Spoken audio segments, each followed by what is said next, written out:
Hi listeners, Benjamin here. As is tradition around this time of year, we're going to do something a little bit different on the Nature Podcast this week. We're going to do a deep dive into some of the stories that have been in the Nature Briefing. And joining me to do so is a crack team of science journalists. We've got Shamini Bundell. Shamini, how are you doing today? Hey, doing great. Excellent. And Lizzie Gibney. Lizzie, hello. Hello, Ben. Thanks for having me. So, 3 stories to talk about today. Let's go with one, Lizzie, that you've been covering for Nature, and it's a story about a new colour. It is. And I think this is amazing because it's all about how your brain actually interprets colour, which I don't think I really had fully comprehended before I wrote this story. Colour is all a bit of illusion, is my takeaway from this. But it's a new colour. It's a kind of bluey-greenish colour, but by definition, we can't quite describe what it is with words or even to show you because you only see it under very, very specific conditions. But yeah, 5 participants in the study have been the only ones in the world ever, as far as we can tell, to see this colour, which is a very, very intense, vibrant, they call it saturated bluey green. Yeah, this is a slight change for you from all the physics because, yes, obviously how we see colour depends on the cells in our eyes, and that's kind of how they've made the new colour, isn't it, with the cells in your eyes? Exactly. So it involves light, so that is definitely in my wheelhouse. Light and photons, yes, thank you. But no, it is all about cells. So the way that we see colour, okay, is you have 3 of these different light receptor cells in the eye, and these are called cones, and they all see a different range of wavelengths of light, but those ranges overlap each other. So what happens is when you see one colour, you get a colour coming in, your brain actually is getting 3 different numbers. It's getting how much does each of those cones fire. And it's almost like those numbers, the cones don't care what colour they're seeing, they just know I've zinged this much. And it's putting all of those together that your brain goes, okay, I know that I'm going to call that colour whatever it is. So what they did here was, first of all, they mapped all of those cone cells in the participant's retina. And they got this motion tracking technology, so they could not only see exactly what the map of cones was on the back of their eye, but they could label them, these 3 different cone types, and they could track them and follow them. And then they could target them with lasers. So using this, they could do something the eye had never seen before. So at the very far ends of the spectrum, if it's very red or very blue, you might have just one of those cones firing, the other 2 are silent, and the brain knows how to interpret that. But in this middle, this kind of greenish region, there is never a case where that would fire on its own because you'd always get one of the other 2 types of cone firing as well. So what they did here was they fired only at those middle region cones, and the brain was seeing a kind of signal it had literally never seen before, and that produced this unprecedented colour. So all it required was having lasers strapped to your face in order to see a type of green. Yeah, it's also, I should say, it's a really tiny little bit of your vision. So if you were looking up in the night sky, it's about twice the diameter of the moon as you would see it in the night sky. It's that little part of your vision that they've been able to change. And it does take a lot of technology. Not only do you have to have that mapping done, which is quite intensive, but then you have to be in a lab where you have this ability to fire these little tiny microdoses of lasers at your eyes. But there are very good reasons for doing it, not just to make this very cool colour. Yeah, I was going to ask you, does this have any practical applications? Because you've written an article about this for Nature. Nobody can see this colour apart from these 5 people. There must be more to it. Yeah, totally. So there are a few things. So one is just the pure research angle, right? Like we don't fully understand how your brain interprets that signal. As I say, you get like 3 different, almost like you could just consider numbers, like zaps of intensity, and it translates that into a colour. Now that itself is fascinating, and these kind of studies will help us figure out how the brain does that. There are also potentially some more practical and medical applications for this. So colour blindness, the most common type of colour blindness, involves people having only 2 of those cones. So as I said, people normally have 3. In the red-green colour blindness, you only have 2. So what they can do using this technique is pick a subset of those cones, so they only have the 2 types, but they pick out some of them scattered across the retina, and they decide to artificially make them like a 3rd type. So you can train the laser on them and you give it exactly the right intensity of light to make it a distinct category from the other 2. So each one of those of that type will be seeing exactly the same, and they'll go up and down in the same way. And effectively, you give your brain back its 3 channels that it's used to having in order to create colour. So where before you just had 2 lots of input from the 2 cones, now you've got the 2 real cone cells plus 1 artificial lot of cone cells. And so the idea is that could potentially restore full colour to people who are colourblind right now. I think my favourite thing about this story is just that there's like a new colour that no one's ever seen before, partly because colours are fake and it only depends on which cell is firing in your eye. But then they've given it a name and then they've tried to sort of show people and explain what colour it is, which is kind of nice. Yeah, it's called Olo or Olo. Yeah, and so the way that they also determined that they definitely were seeing a new colour, because that would be a fair question, right? It's like, how did they do it? How can you judge that? So they showed them lots of light of a single wavelength, monochromatic light, and they tried to get it to match up which one it was most like. Now, it didn't match any of them, but the way that they could get it to match was by getting participants, they were allowed to add in as much white light as they needed to make it look like the real colour that they could see, or the natural colour that is normally in the kind of colour palette that a person would have. So in order to make it match with a natural colour, they had to add lots of white into the colour that they have already. So if you can imagine the real world that we see it, if we could see all colours like this, would be like a pastel version, like a washed out version of what you could see with this kind of new colour. So that's why I say it's like really kind of off the charts, intense, literally off the charts. An intense bluey green. We'll have to make do with seeing the normal, apparently faded and dull bluey green that we have in the real world until we obviously can get, maybe some sort of setup to fire lasers in our eyes. That is the thing. It involves a big old setup. You have to have the scanning, you need the lasers. If it was to actually be some kind of cure for colour blindness, you'd need a way for it to take the real world as input, I guess, some kind of augmented reality, and then do the calculations to translate what that should be in terms of lasers, microdoses on all the different cones, and then you'd have to have a way of making your laser somehow teeny tiny and not just built in that lab. So it's a long way off. But you could imagine like having a display. So people with colour blindness might have, in front of them a display where they could, for the first time ever, see all the colours. Oh, you could just like hold it up and be able to see things. That's very cool. And Lizzie, what are the researchers saying about this? Because on the face of it, this is quite a fun thing. What are other people saying about it as well? Yeah, people told me it's an extraordinary achievement and that technically it's very, very difficult. It's pretty much only this lab. So it was at University of California, Berkeley, working with University of Washington. And it's that Washington lab where they have this ability to scan and track, and it's kind of not available anywhere else. So the interpretation is this is technologically really quite impressive. And they were also very convinced by the idea that this was a new colour. They did other tests where they had the colour as like a line on a background, and then they wobbled the laser. And if you wobble the laser, it's not just going to your middle cones anymore, it's going to all of the cones, and the line just disappears. Oh. So again, they really quite conclusively showed that people were seeing a new colour, which is, otherwise you could imagine quite a tricky thing to do. So researchers thought, even if it doesn't turn out to be anything in terms of a cure for colour blindness or another application in that way, just as a bit of research about understanding our eyes and how our brain comes up with this incredible array of colours that we see. Yeah, they said it was impressive. Well, to read more about that, and sadly not to see it unless you have lasers pointing at your eyes in a safe lab environment, head over to nature.com to check that out. But let's keep going in today's list of stories that have been covered in the Nature Briefing. Shamini, what have you got for us this time? Yeah, I've got another sort of technological advancement aiming to have some really important practical applications, actually. This is about xeno-transplantation, the transplantation of organs from pigs, generally. It could be any animal, but pigs is the one that people look at.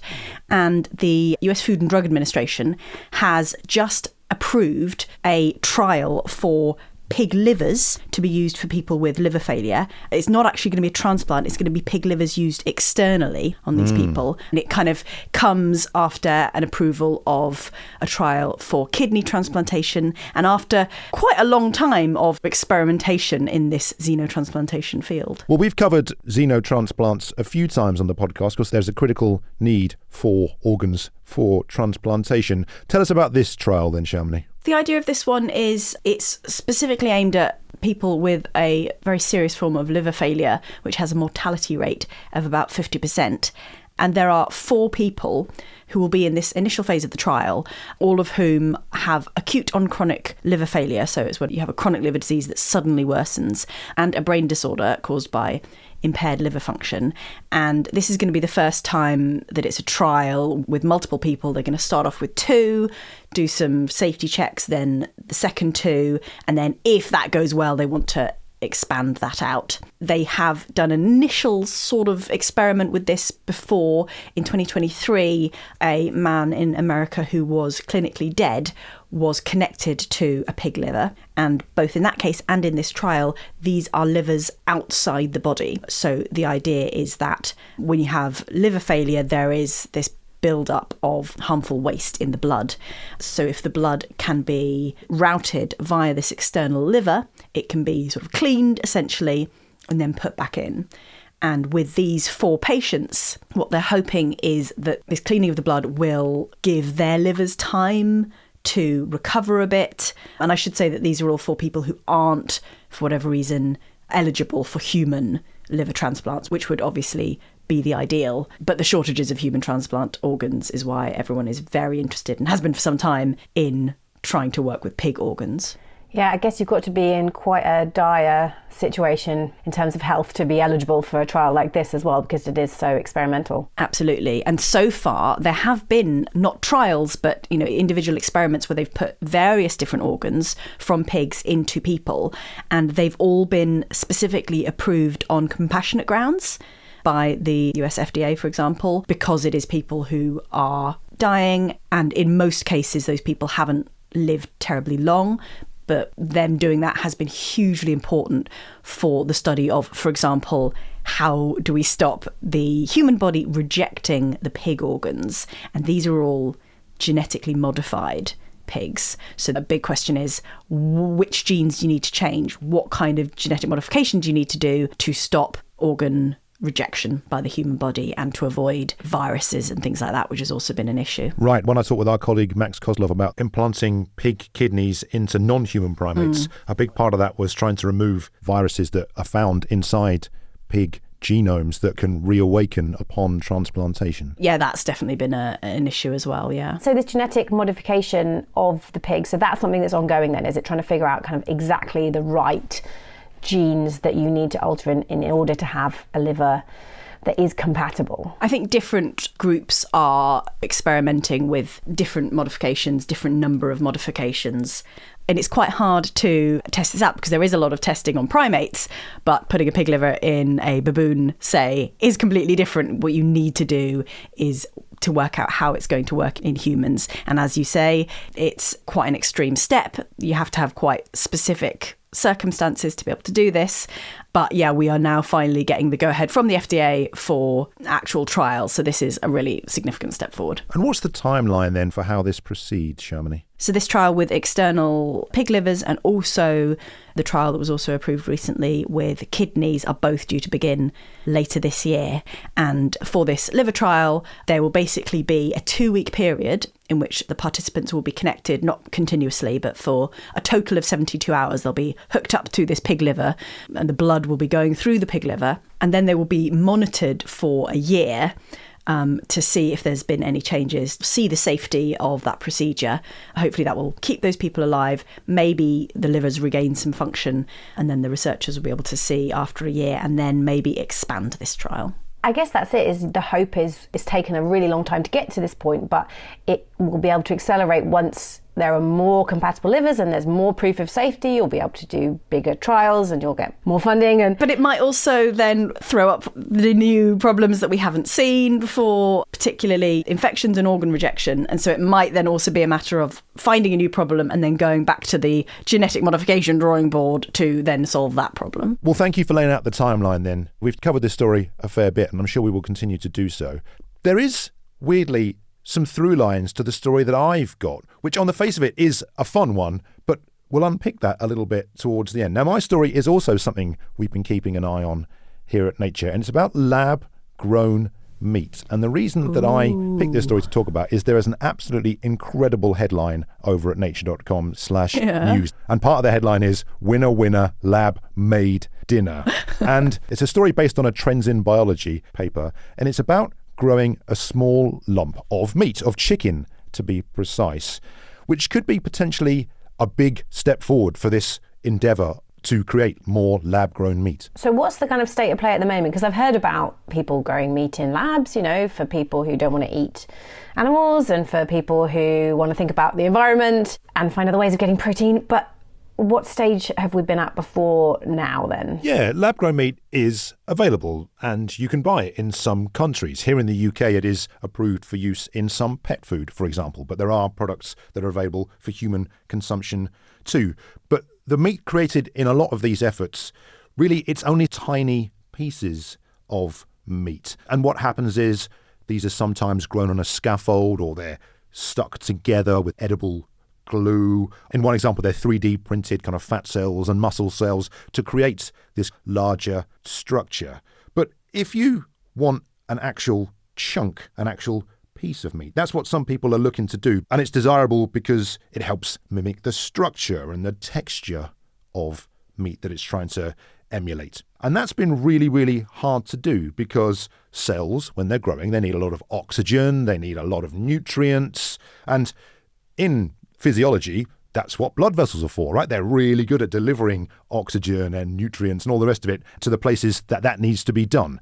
And recreating this has been a real challenge in this field.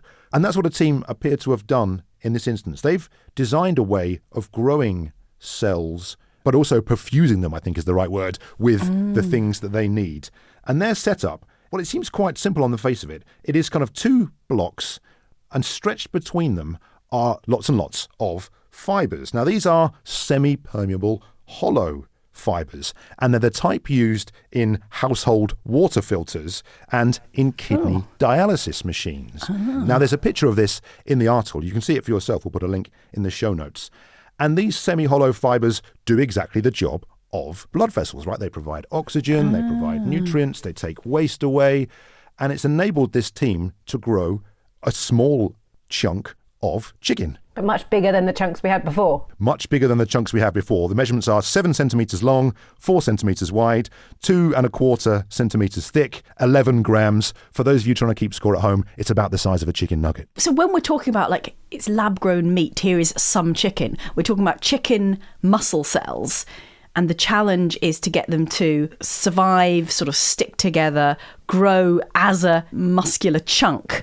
And that's what all these tubes are, providing all of that right into the depths of the nugget, the oxygen and the nutrients. That's right. But it is worth saying that these fibres aren't edible and need to be removed by hand currently. But the team are working to maybe automate this process or even replace the tubes with something edible, which could further mimic the kind of structure of meat. But of course, there are a multitude of hurdles before that comes to pass, right? So this hasn't been made with food-grade materials, and apparently the team hasn't tasted this meat, which was my first question.